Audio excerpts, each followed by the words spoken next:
So this is the first multi-stream, and unfortunately it also means that I am not 100% sure how each of them are working.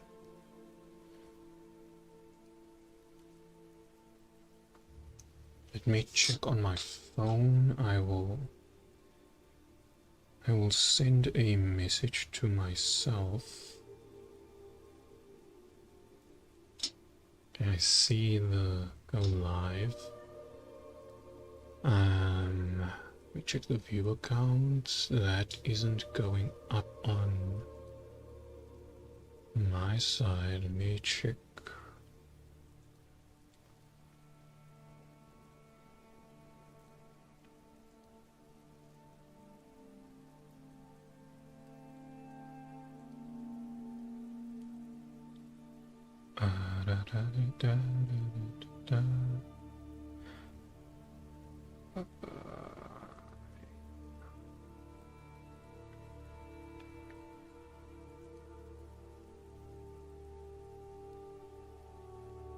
Is that popping up?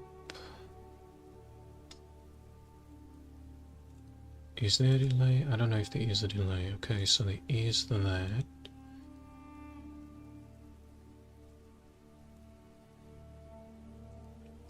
So that one popped up. But what didn't pop up was both at the same time.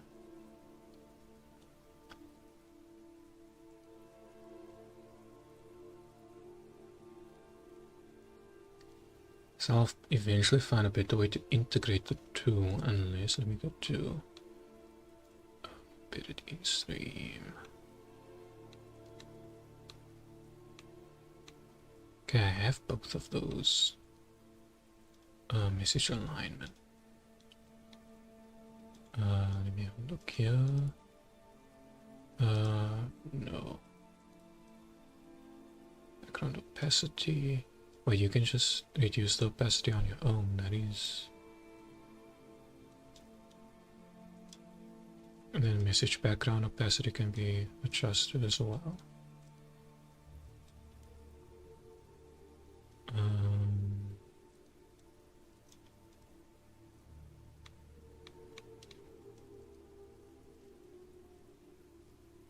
Let me go. No. A default compact.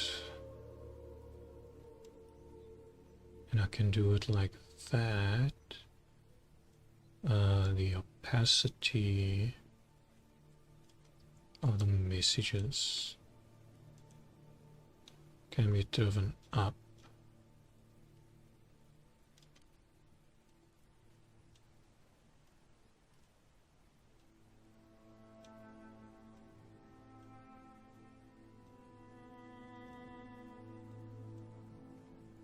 Okay, something like that.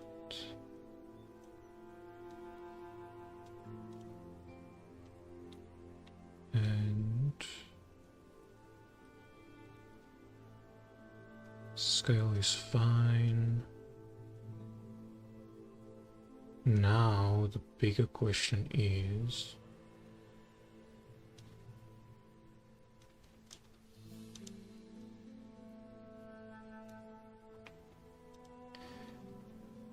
this going to be the way that it should? What I mean by that is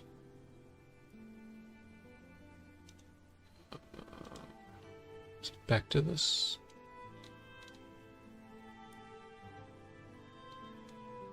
Oh, no.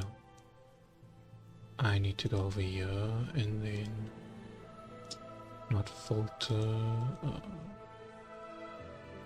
This, I need to change this link. Then hopefully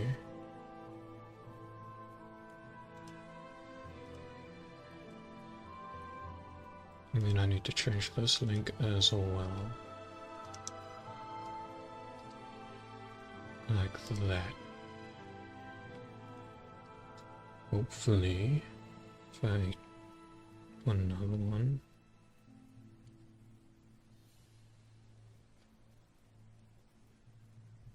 Will it pop up?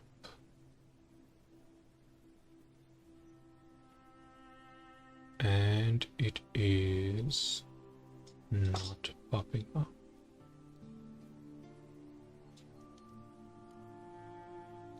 Now, ain't that lovely?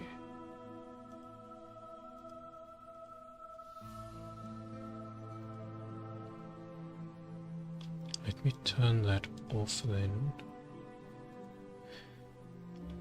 I'll turn it off and I'll get back to that at another time.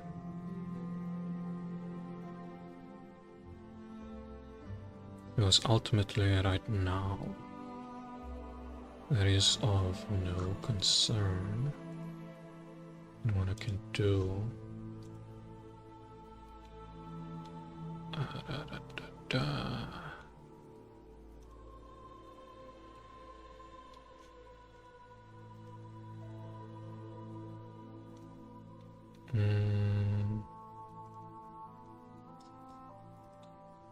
You can see the chats on my side at least. That's fine. That's fine, I guess.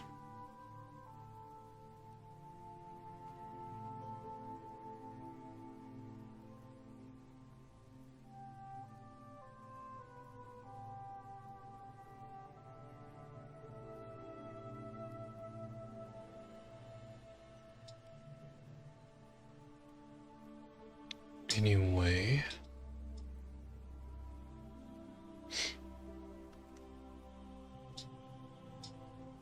let me start on the first article, and this was from yesterday that I didn't cover. What I have done now is that, because I'm also streaming on YouTube at the same time, I've added the articles and the links into the description. I haven't added any tags, as is the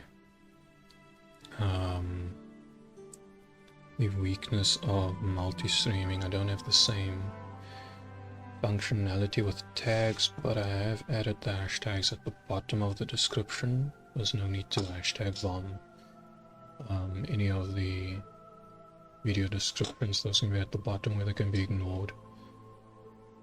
Moving from there,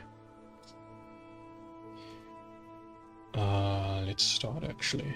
MANLI launches the Polar Fox GeForce RTX 5070 graphics card in new color scheme. I think this is a Chinese company, because the Chinese companies are usually the ones that have these custom back plates and these more unique color schemes. I can see as a standard darker blue, and this is more of an between aqua and baby blue, I guess.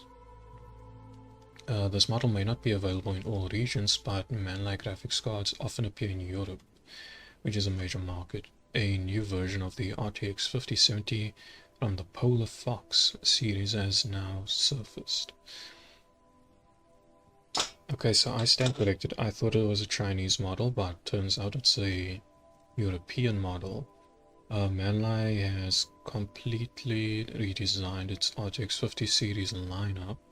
The company has moved away from its previous military green color scheme, which is difficult to match with most PC components, and adopted a more conventional black and white cooler design, and should improve its market appeal. That is the ultimate weakness of selling cards that are this unique. They are very niche in what they fit in.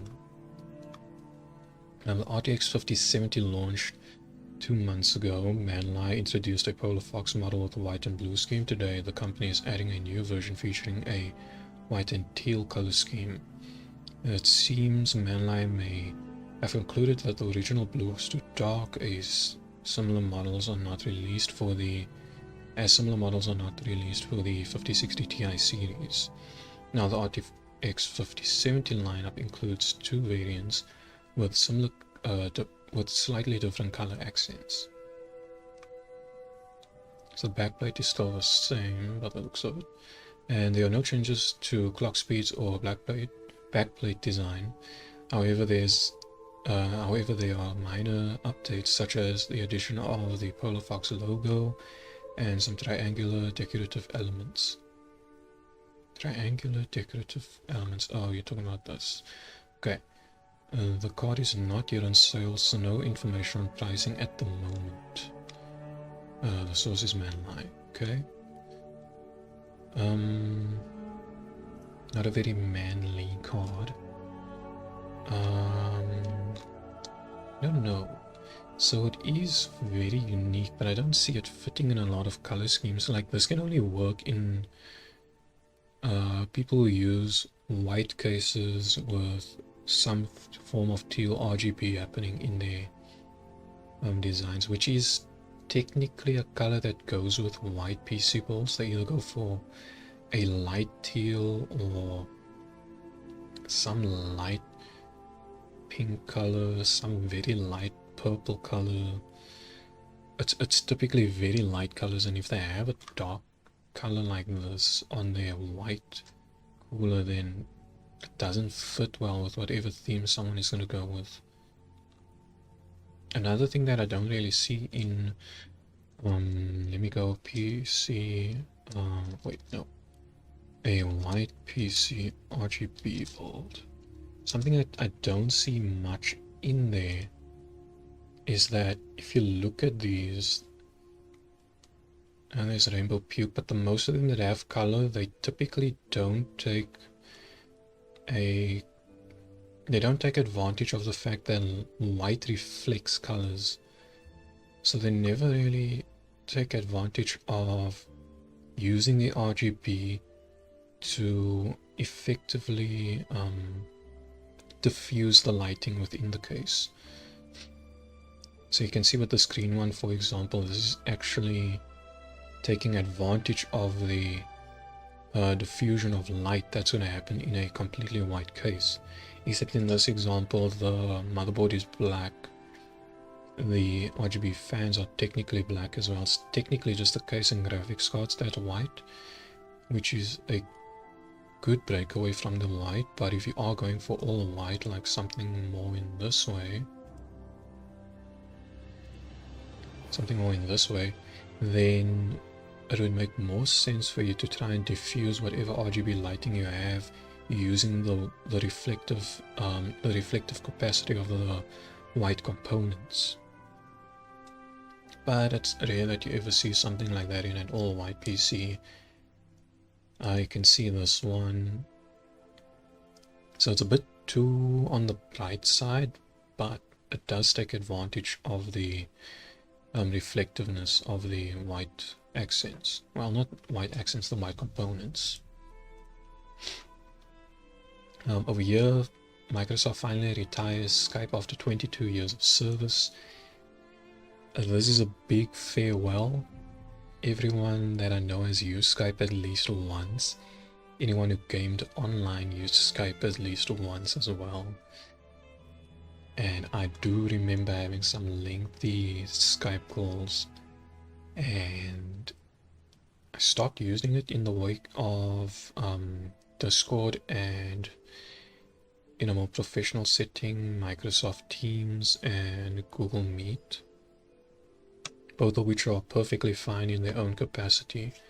Only problem I have with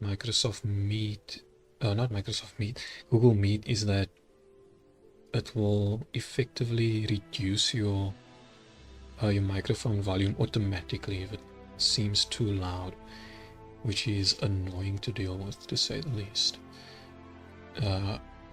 More so if you use the microphone audio amplification in the sound settings. It will reduce the boost, and it will probably take it all the way to 0, and it will be completely soft again, which is annoying to deal with. But at the end of the day, there's always Microsoft Teams. It's not that bad. I personally use the browser version. I don't use the in-app version, I tend to keep most of my apps within the browser where possible. The only types that I won't use outside the app is like YouTube or Twitch maybe. I would either download the app or download the website as an app. Following the announcement in late February, Microsoft is finally closing the chapter on Skype. Existing users have been asked to switch to Microsoft Teams, and a data migration window will remain open until January 2026.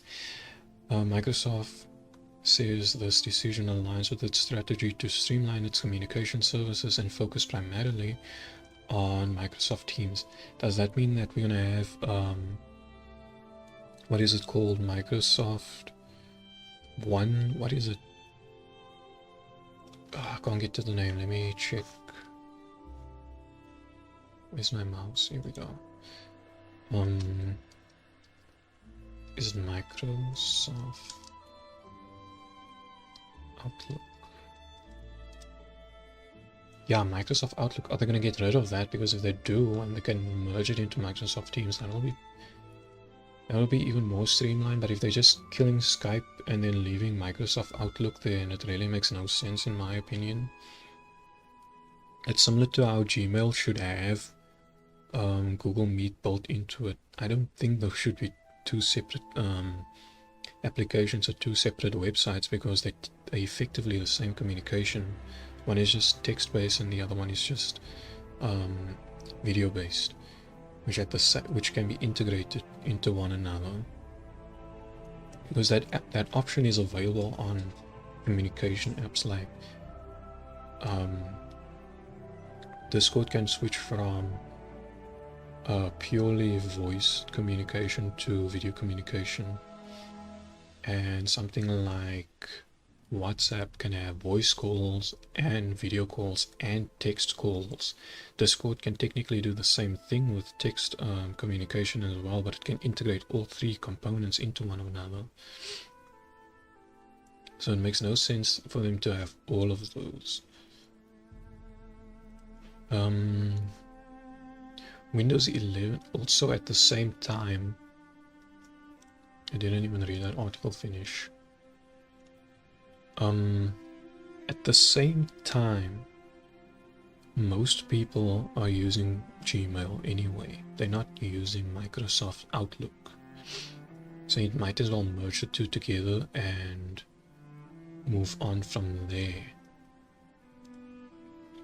Let me just check how the bandwidth is holding up. The bandwidth is holding up decently. That is good to see. But I do still want to focus on keeping things to a minimum for now in terms of bitrate.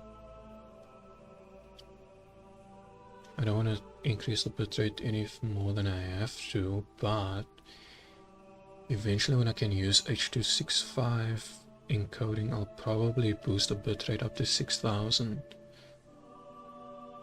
As I'll effectively be able to increase the bandwidth, not the bandwidth, but the video quality output at the same bandwidth and the same bitrate, so it might as well increase the bitrate a bit more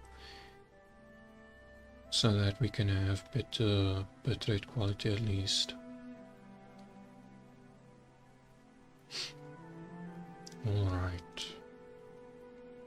So as of the genesis of Skype, so the first public beta of Skype went live in August 2003 and enabled users to call from one PC to another, which was revolutionary at the time. The service further evolved in the following years with the launch of Skype Out for traditional landline calls and the introduction of video chatting. It's insane because I'm a 2002 kid, so this thing is a year younger than I am. Still 22, not 23 yet. But wait, Skype isn't even 22 yet.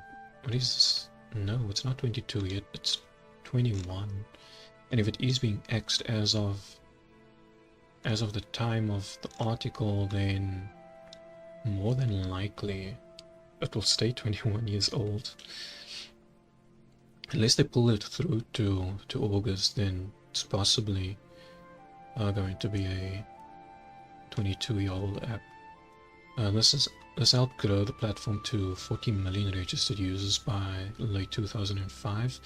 That's insane considering the internet wasn't fully developed, or at least not fully developed enough for things like this to be that popular on average. After it was acquired by eBay, which strategically envisaged integrating Skype and its online marketplace, Skype boasted over 405 million registered users by 2008. And this is around about the time where the internet was really popping off, around about 2008 to 2010, and then it became like super popular from 2012 onwards, from what I remember. Ultimately, these plans didn't unfold as anticipated, and eBay divested Skype to a group of investors for 1.9 billion in 2009, citing miscalculated consumer demand for the service. During this phase, Skype began breaking into the mobile ecosystem, launching its first client for iOS and Android in 2009.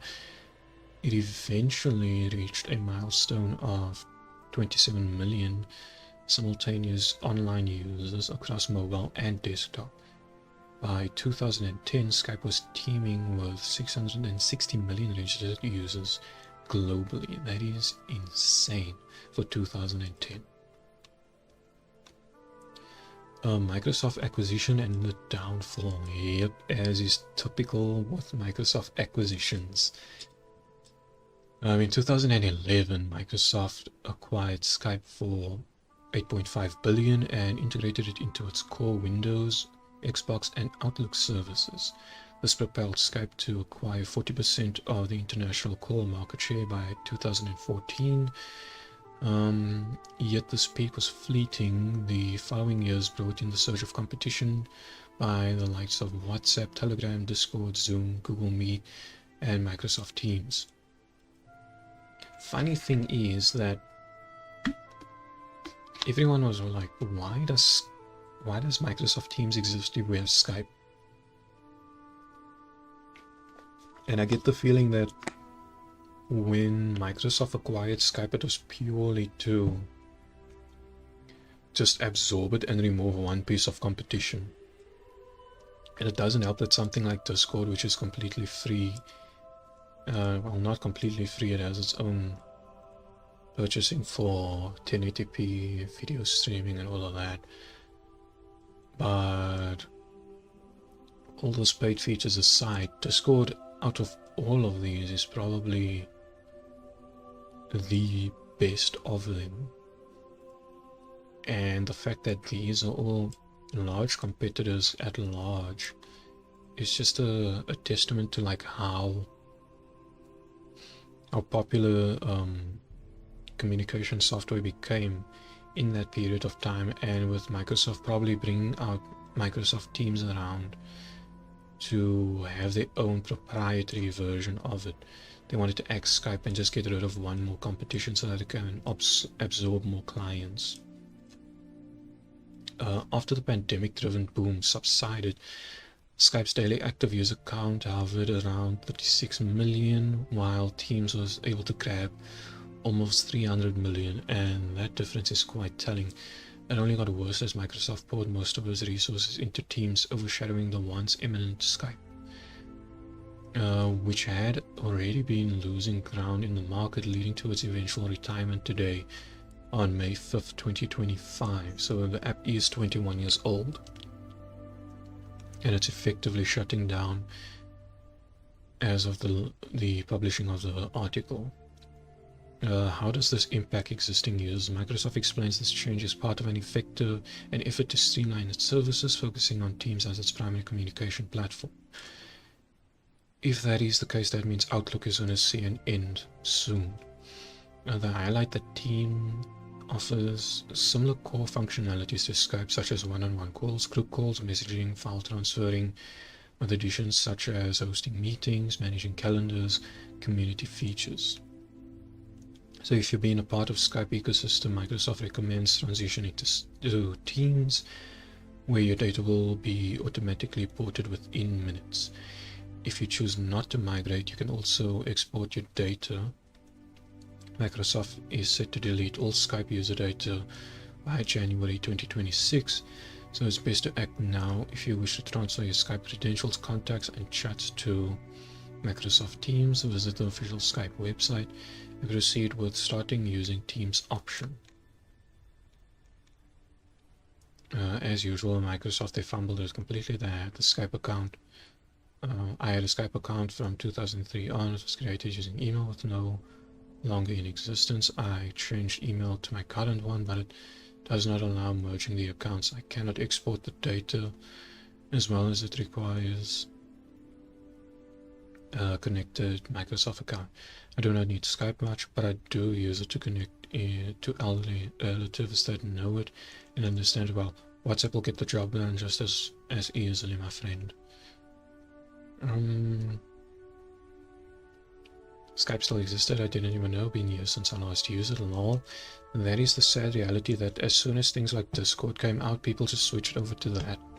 Or things like WhatsApp, people just moved over to that, they didn't care anymore. It doesn't help that things like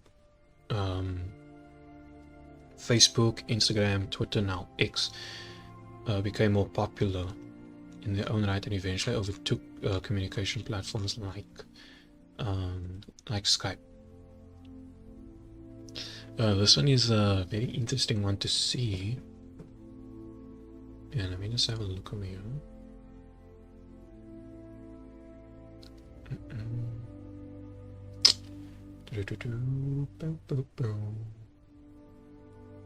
Let me catch up on my phone real quick. Right. Okay. I was just having a look, checking if everything is fine on the stream. Everything does seem fine. I'm not gonna risk it and keep that playing and mess up the bandwidth.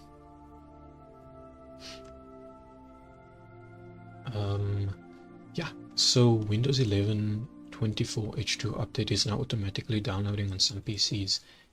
This is technically something that isn't out of the ordinary with Windows updates happening automatically. However, for larger updates, it is more beneficial to send a notification that the update is available, and then if they click the notification, it will effectively update. Because there's nothing worse than wanting to shut your PC down, but then you have a update like this running. Because sometimes when these updates are interrupted with a shutdown, you end up messing up your Windows sometimes. It's rare, but it does happen, and it's happened more than enough times to people that I know. Microsoft reached the last phase of gradual rollout of this update a few days ago. Many Windows 11 users will soon get Windows 11 24H2 automatically. According to Microsoft Bulletin published Friday, Microsoft specifically says devices running Home and Pro editions of Windows 11 versions 23H2, 22H2, 21H2 that are not managed by IT departments will receive the update to version 24H2 automatically. Windows later spotted this bulletin and points out that for many folks, Windows 11 24H2 is going to be downloaded whether you intend to install it or not. Windows said it's part of the last phase of the gradual rollout of Windows 11 24H2. This phase began on Friday and will offer the newest version of Windows to anyone on version 10 or 11, which isn't affected by compatibility hold. All you have to do is head to Settings, Windows Update, and select Check for Updates. As mentioned in the intro though, many folks will receive the update automatically. These users will only get to choose when to apply the update or to postpone the update. If you're on storage limit to device, Microsoft's pushy behavior might therefore cause some issues. There are ways to cancel the Windows 11 24H2 forced installation if a delay of up to 4 weeks offered by the system UI isn't enough for you. The linked Windows latest post includes a command prompt string you can input even if it has already been downloading. The commands would stop the download and delete any update files and folders. Moreover, there are instructions on how to block Windows simply trying to download the update again. The easiest way is to not allow Windows to download updates over a metered connection, and then to go to your Wi-Fi, to your network settings, click on the network you are connected to and set that as a metered connection. And by doing that, you will pause every single update that will come in the future. But this does rely on you as the consumer being responsible and checking updates that are available and then updating the security ones, because you won't be getting these security updates. But it does help from automatic driver updates that might mess up your drivers or any other hardware that you might have connected to your PC, because it won't be the first time that a Windows automatic update to a driver has caused issues with hardware. Windows 10 remains dominant. That was seen in the Steam hardware survey as well. Most recent figures shared StatCounter show that in April, Windows 11 user market share moved to single-digit percentage points behind Windows 10. The figures are currently set to be 43.72% Windows 11 and 52.94% for Windows 10. That makes sense considering that there are still a substantial amount of people that use hardware that is not compatible with Windows 11. With just a few months left before Windows 10 reaches the end of support, as of October 14th, 2025, Microsoft likely hopes that the Windows 11 user base will command a much higher proportion of user hearts and minds. Ironing out the well-publicized Windows 11 24H2 wrinkles will be the one way the company can entice users over. And has also reportedly been resorting to full-screen ads and pop-ups to push Windows 11 users to update. Still, keeping the update path open and free for Windows 11 holdouts is a more than welcome measure. Many will likely want to take the path when October comes around. Purely for, well, that's so long. This guy's just wrote an article in an article. Most people are gonna ride Windows 10 to its death, and they do not intend to change that by any means. And even I'm on Windows 10, but mainly because of incompatible hardware. Okay, everything is looking good so far. I was just taking a look to see how things were looking. 33 minutes in. This will probably be one stream on the shorter side. But what I might do, I could go to YouTube and check out some other hardware news that might be out. Or I can just check YouTube. Not YouTube, Google in a different tab.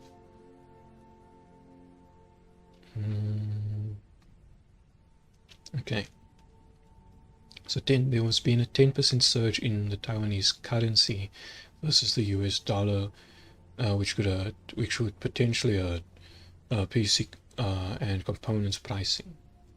We are witnessing the most powerful Taiwan dollar appreciation in over 30 years, and if you look over here, we can go to the max.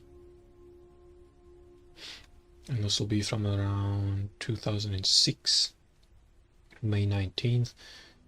You would have gotten around 32.95 Taiwanese, the new Taiwan dollar, from $1 US, and going from 31.95, it's all the way down to 30.1065 new Taiwan dollar, dollars for $1, which is very low, but it's not the lowest that it has ever been. Yeah, in 2021, but this is probably due to the chip shortage, which drove up the chip cost, and also the crypto mining boom that was happening at that point in time that drove up sales. And as of 2025, you can see 2023, the advent of AI computing, and we're seeing a similar decrease in the same month. This is as of April.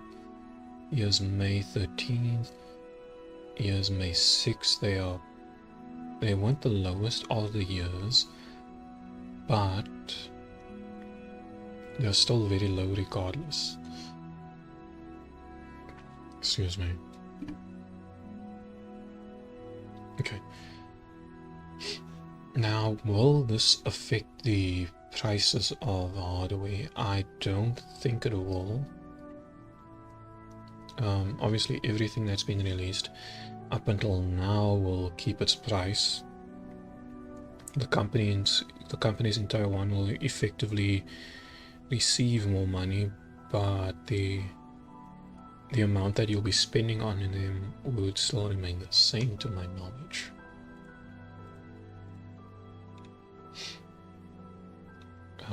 Let's have a look. So the strengthening, let me go down a bit more. The strengthening of various East Asian currencies versus the US dollar has been one of the talking points in financial markets over the holiday weekend. The case of the Taiwan dollar is particularly alarming, as the currency of the Silicon Island was appreciated over 10% versus the US dollar in the space of just a few days. This is the strongest the Taiwan dollar appreciated in over 30 years, according to DigiTimes. Crucially, when a trading partner's currency gets strong, it typically becomes more expensive to buy their goods. Taiwan's chips and manufacturing play a big part in the most coveted PCs and components, so we are looking at even more upwards pressure on electronics heading to US retail. That is a possibility, but at the end of the day, there's enough margins being made to the point that they don't really need to adjust their prices too much.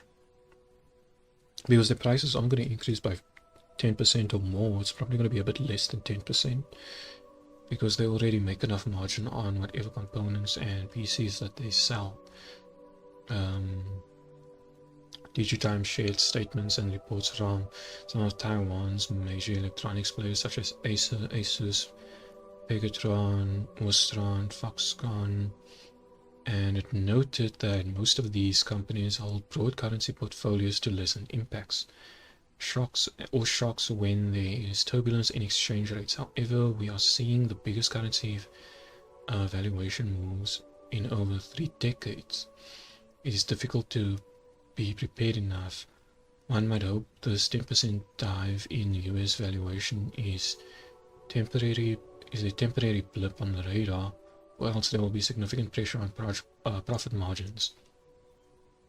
At the end of the day, companies like Acer and Asus are global companies. Things like Pegatron, Wistron, and Foxconn, I'm not familiar with these names, but they're probably multi-continental in terms of their income streams. So I don't see them having a significant impact. The source publication and others indicate the semiconductor companies have larger profit margins to afford some flexibility on their part. For example, Focus Taiwan says that ASE Technology Holding Co., the world's biggest IC packaging and testing services provider, expects a 1.5% point impact to its gross margin whenever the Taiwan dollar rises NT $1 against the greenback, it says TSMC and UMC would be hurt similarly by this valuation shift. Taiwan Central Bank attempts to steady the ship. In a rare move, Taiwan Central Bank held a press conference today, issuing a 7-point statement to the market. Machine translation. In summary, the central bank believes that the Taiwan dollar was surged due to speculation about recent trade discussions between the Taiwanese and American officials.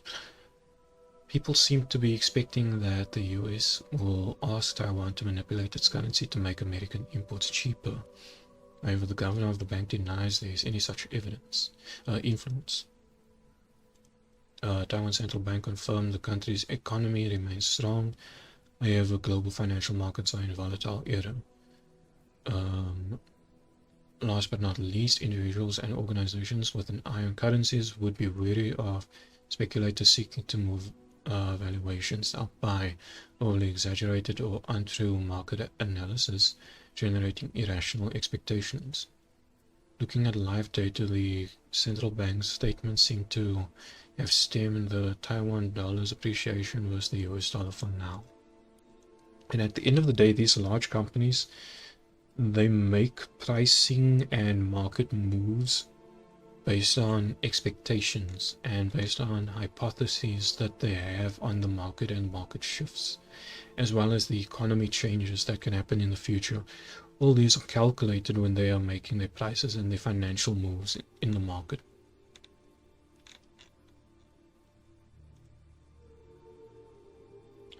I haven't covered this. I have avoided some articles on this because it's not really applicable, but just a once in a while update, I guess.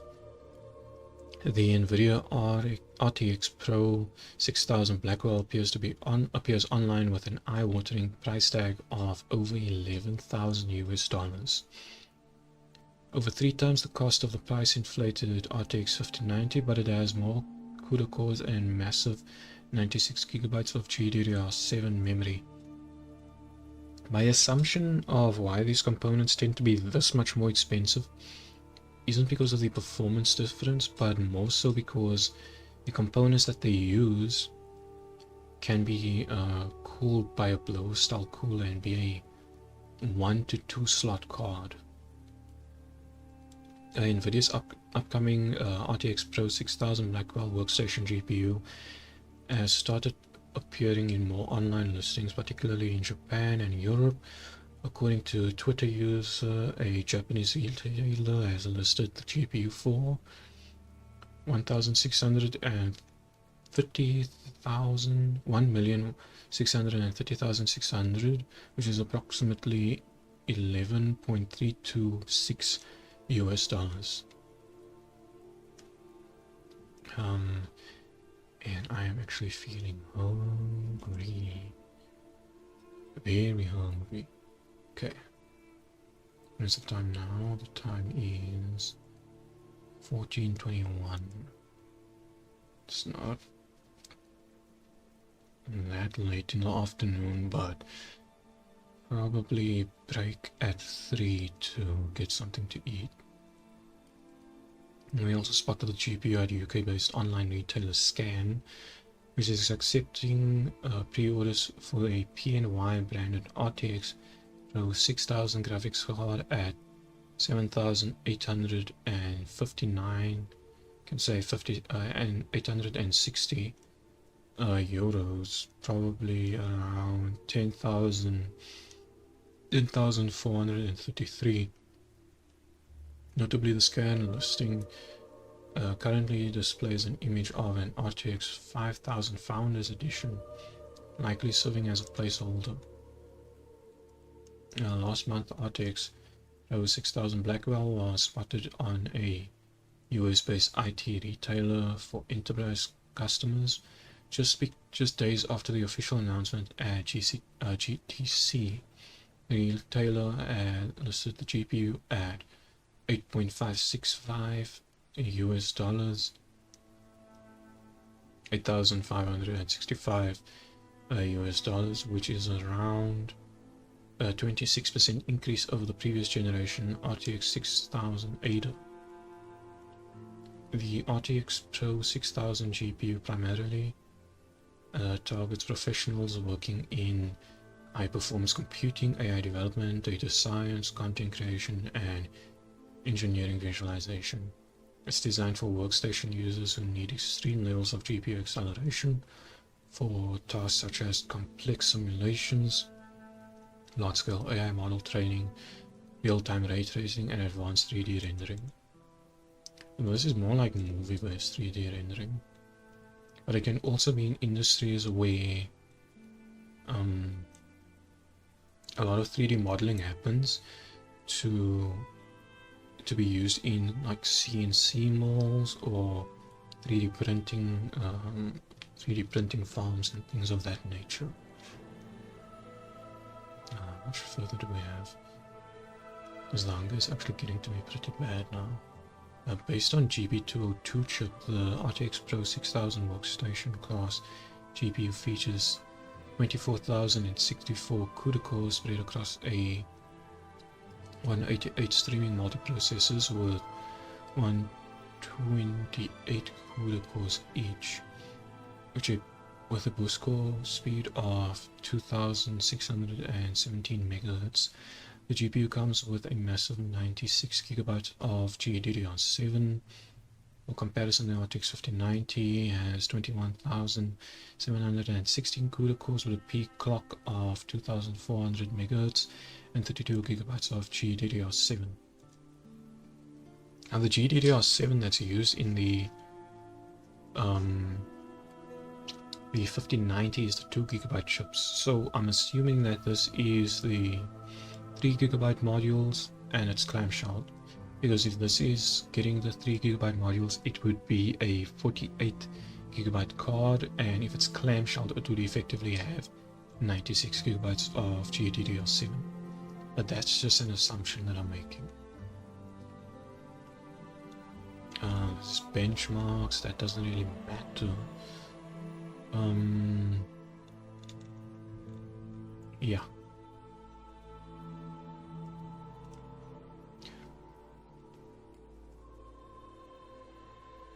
Moving on. What I actually want to do is I want to take a name and just have a quick search.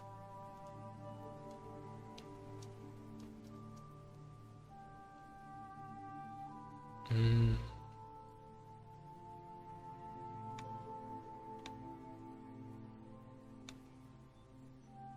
just want to have a look at what these CPUs look like.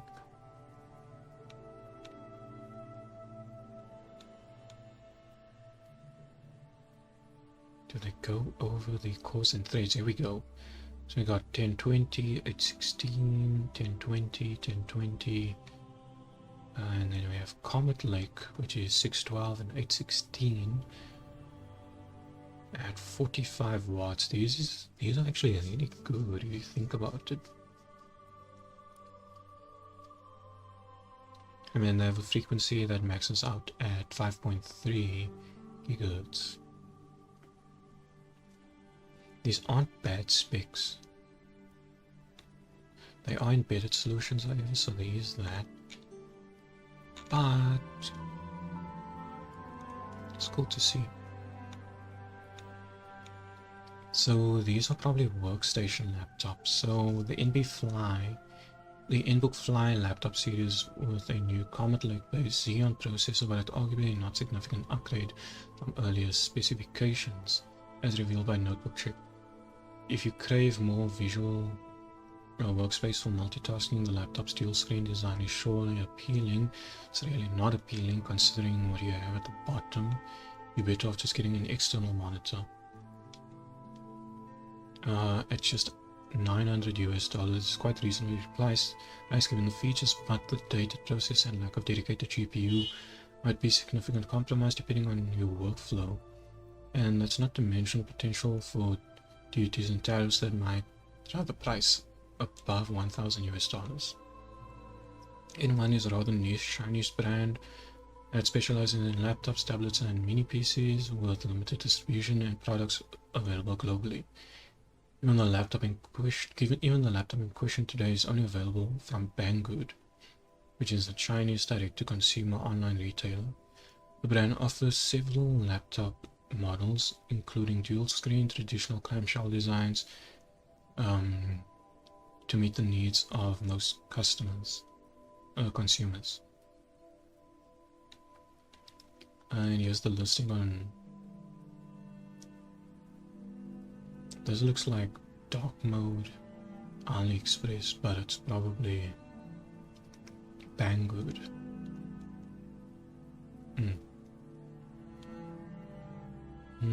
Selling point is a 14.1 inch 3840 by 1110 touchscreen, both IPS, that automatically deploys when you open the laptop. Beneath that is a standard keyboard with a touchpad to the right. The laptop comes configured with 16 gigabytes DDR4 memory, a 1 terabyte SSD with 2 SODIMMs and 2 NVMe slots in total. Connectivity technologies are slightly behind the curve, featuring Wi-Fi 5, Bluetooth 4.2, includes 1 USB-C port, 3 USB 3 Type A, 1 HDMI, 1 3.5mm jack, Ethernet port. Charging is handled by paddle port. Battery is 58 watt hour battery. Is there no Thunderbolt? That said, something I do want to have a look at real quick is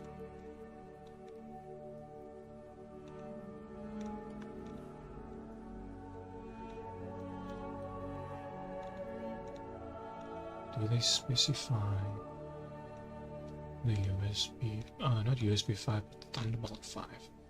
They do not, but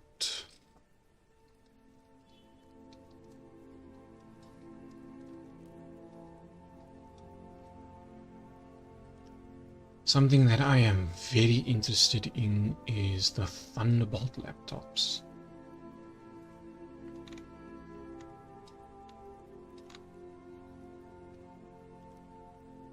Let's have a look at you. I doubt you have Thunderbolt 5.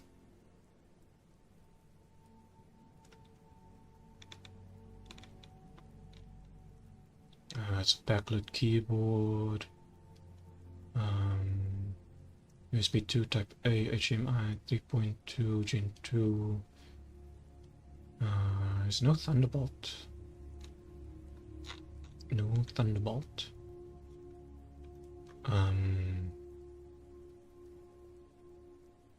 I have seen MacBooks that do have, but I don't see any.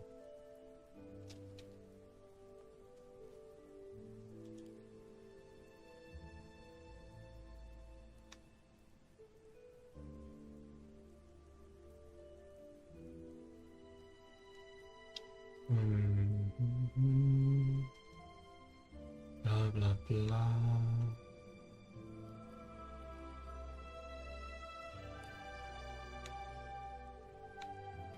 I wonder if there is a way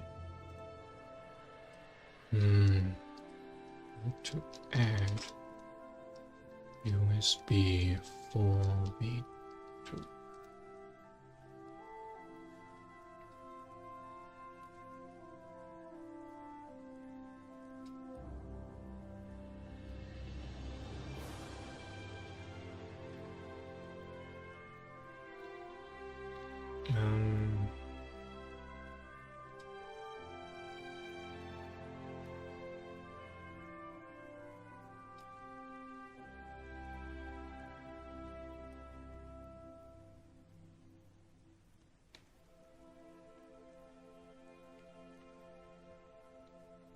So it doesn't look like there is.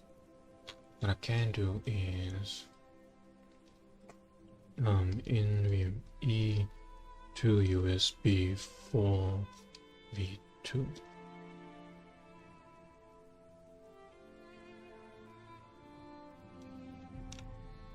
So it doesn't look like they... Ah, here we go.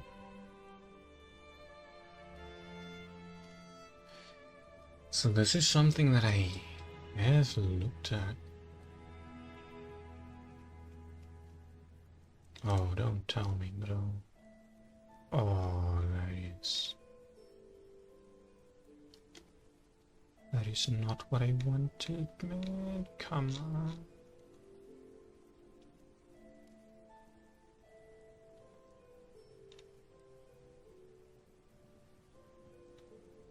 And there's the enclosure.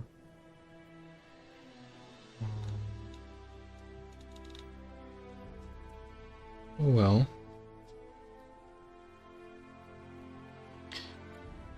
Something that I am willing to try and take advantage of. Oh, what is this? M.2 to Oculink.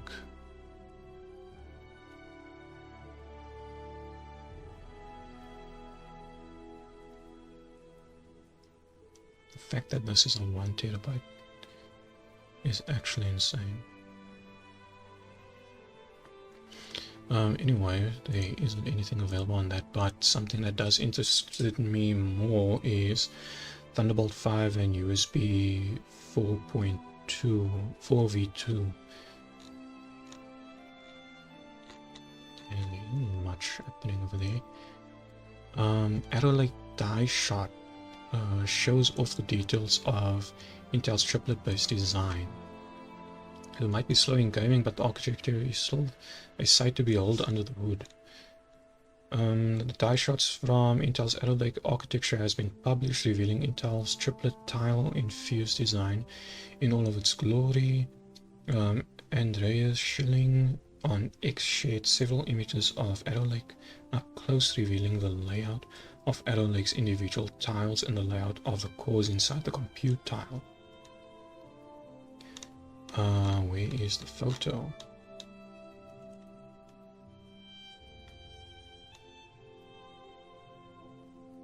I do not like what is going on, but it doesn't look like it's showing anything in I/O die houses, the USB 4 controller, display, PHY, PCI Express buffers, TBT4, PHYs, SoC tile houses, the display engines, media engine, or PCIe, PHYs, buffers and DDR5, memory controllers, GPU tile houses, 4 XE GPU cores, XE LG, render slice.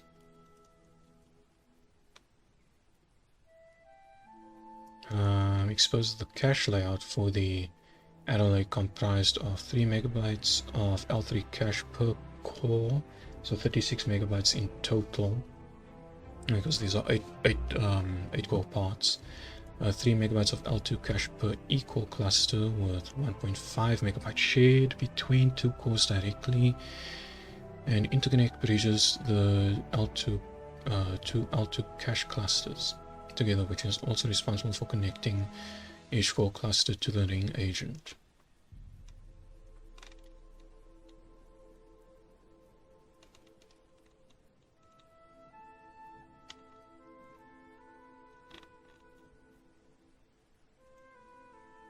Let's move on to video cards articles. And it's now 14:36. Not bad. This is probably going to be like an hour long. An hour and some change, maybe an hour 10 minutes. Gigabyte Radeon RX 9060 XT gaming with 16 gigabytes has been listed in Brazil.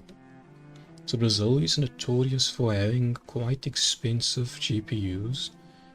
I've seen many Redditors and YouTube commenters note that in Brazil it's quite expensive to get like latest GPUs. They tend to shop much older components that are like 6 years old, because it's just not feasible financially for them to go after a current gen GPU. And I think this goes across to all PC components over there. So if this is more expensive than it might seem, then it's probably because of the inflated price in Brazil. So the fact that AMD is preparing to launch the new Radeon GPUs is no surprise. Rumors have suggested that AMD is working on Radeon RX 9070 GRE and RX 9060 XT graphics cards. The 9070 GRE has already been announced and is scheduled for launch in 2 days. 2 days as of this article. And according to Brazilian retailer Terabyte Shop, Gigabyte will release a gaming OC version with 16 gigabytes of memory. This is the only RX 9060 XT model listed on the site and appears as a placeholder with no price or release date provided. This is to say, hey, this is what we have available, keep your eyes out. Specifically, specification sheet alongside the listing mentions a single 8-pin power connector but an 850 watt power requirement. Typically high-end 9070 non-XT overclock models require no more than a 750 watt with support starting around 550 watts. I think it's supposed to be a 650 watt card. Now the card design appears to match the 9070 series, featuring a triple fan with 2.5 slot layout, unless the retailer is using placeholder image. Interestingly, AMD marketing materials include in the listing featuring the 9060 XT logo. And here's the specs. 4 displays, ATX form factor, RTX 12 API, OpenGL 4.6 version, power requirement 850 watts, probably supposed to be 650, and it's a single 8-pin power connector. There's 2 display port, 2.1A and 2 HDMI 2.1A. And it's cool to see that it has 2 HDMI ports.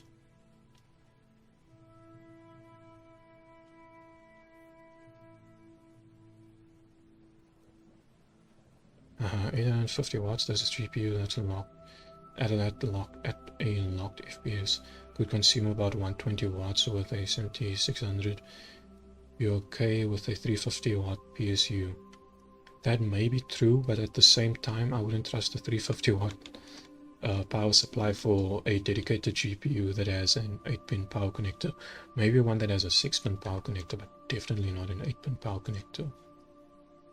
Gigabyte reputation melts alongside the thermal gel. More cases of the RTX 50 gel spill issue. So in the previous article, this was noted to be a early manufacturing, not so much a defect, but an event expectation because they applied too much thermal gel to the early renditions.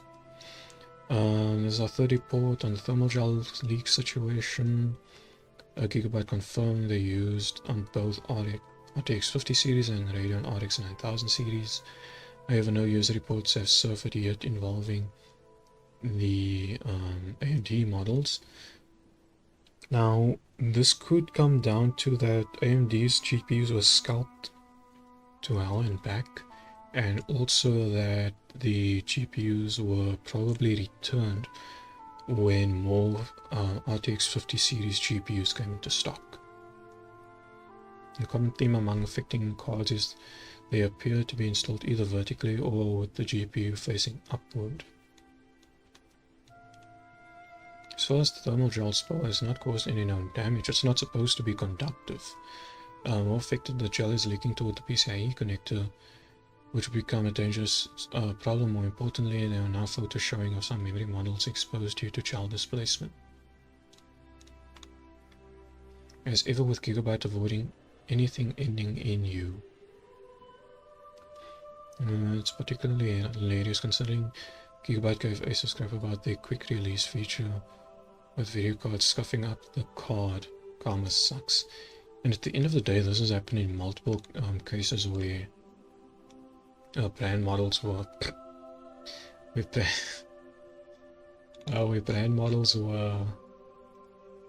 where board partners were poking fun at one another. And Nvidia reportedly no longer accepting orders for the RTX 5090D in China. Nvidia is hitting a roadblock after roadblock in the high-performance graphics card and accelerate the market for China following US government regulations preventing the company from offering faster and more advanced GPUs in the region. Nvidia has been releasing slower models, and what I want to do is I want to actually have a look at the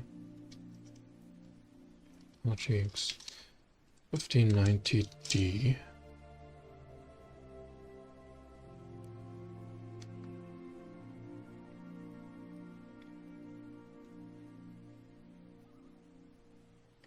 So here's the 1590D. In the hardware performance, according to this, it's supposed to be on par with the 1590. Doesn't really make much sense to me. What is the launch price? It has a TDP of 575. That's still not very confidence inspiring to me. To me. There's no MSRP that I can see. It's a dual slot card. That's the Founders Edition at least. I don't see a price. I don't see the price at all. It's nowhere to be found. But there are models available. Some colorful Gigabyte. Oh, here's MANLI again. Lenovo Legion. That's probably for the Legion desktop. Zotac, MSI. Is there an MSRP on this? There is not. Nothing. Nothing at all. I was curious of what the price would be. Anyway, it's the gaming flagship based on the GB202. For China. Yeah. Okay.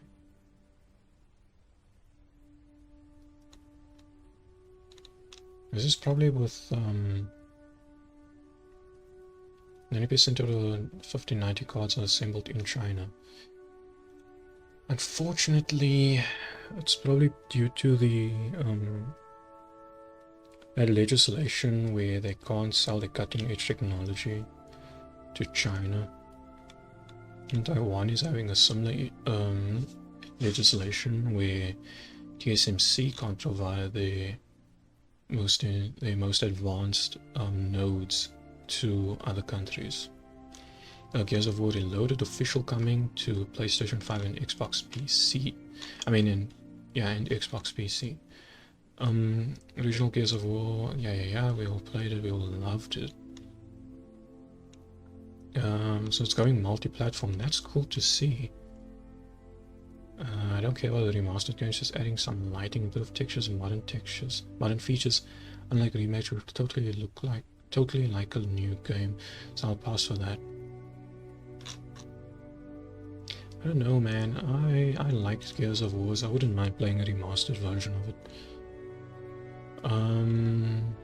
Asus launches 5 GeForce RTX 5060 Ti and 5070 models exclusive to the Chinese market. What kind of ads am I getting, man? All these share the same cooler design. So there's the, okay, that's probably why I got that ad, because these are the waifu GPUs. Anything in particularly unique about these? There's another waifu one, but that waifu's in the box, not on the GPU cooler. It's not really. I'm just gonna have a one last minute look. I'll probably do a second stream if I'm being completely honest.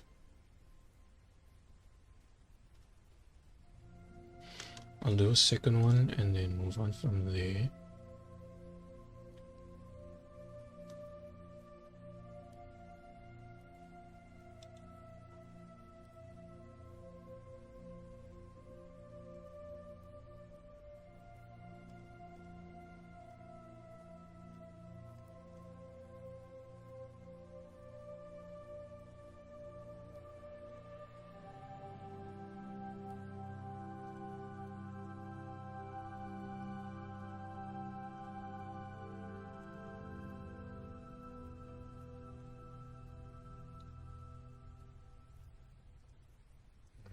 load the tab.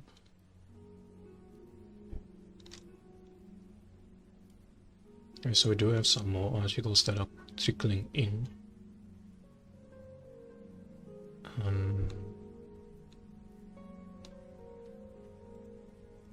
So, okay, so that's about that, these. Okay, cool. I'll open these, but I won't cover them yet. I will cover them later today. Because I need to get something to eat. So I'll end now and then do a...